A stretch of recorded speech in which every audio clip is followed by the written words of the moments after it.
So ayun na nga, dahil galing kami sa Hulugan Falls, lately nakaka-receive ako ng mga tanong kung paano nga ba mag-commute o pumunta sa Hulugan Falls. So ayun guys, at yan ang ating sasagutin sa video na to kung paano nga ba mag-commute o punta sa Hulugan Falls. Yung mga mahilig mag-DIY dyan na kagaya ko. So eto na yun guys, dito ko na sasagutin lahat ng inyong mga katanungan para isang explain na lang at detalyado. So, ayun na nga guys.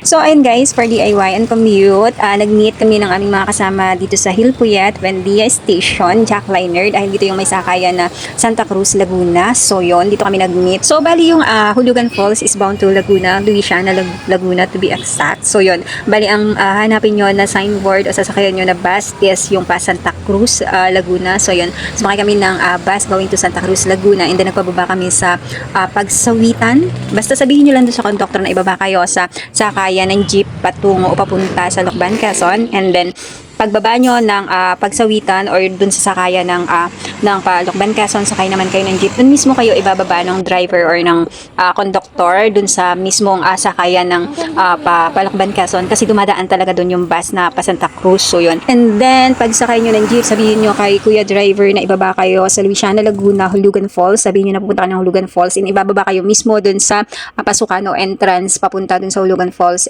And then, pagbaba nyo pangalang is may makikita na kayo dyan na tindahan ng bibingka. So yun, bago kami pumasok kasi bumuli muna kami ng bibingka, 3 for 100 or 35 pesos ang isa. So yun, masarap siya and mura, and yun yung binaon namin na pagkain o merienda dun sa Hulugan Falls. So yun, and then afterward pumasok na kami papunta dun sa Hulugan Falls registration, and then pagpasok pa nga lang namin is may nag-aabang na dyan ng mga tour guide. So yun, bale yung mga papasok o pupunta ng Hulugan Falls is required o nare-required ng locals na magkaroon ng tour guide para sa safety purposes na rin.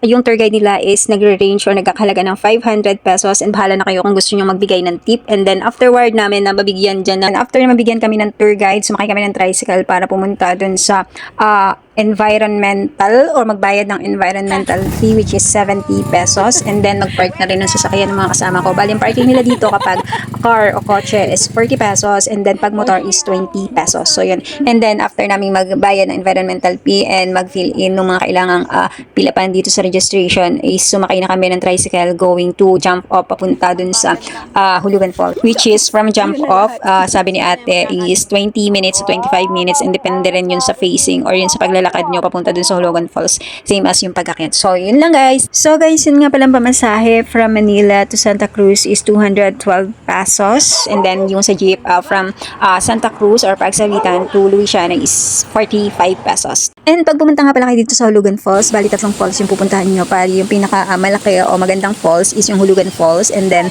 Hidden Falls, and then Talay Falls. So yun, magkaiba sila ng daan, so kaya akyat pa rin kayo. So yun lang guys, at sana nasagot ko ang inyong mga katanungan, and kung mayroon pa kayong ibang questions about Hulugan Falls adventures, drop down the message lang kayo dyan sa baba. And thank you for watching. Enjoy!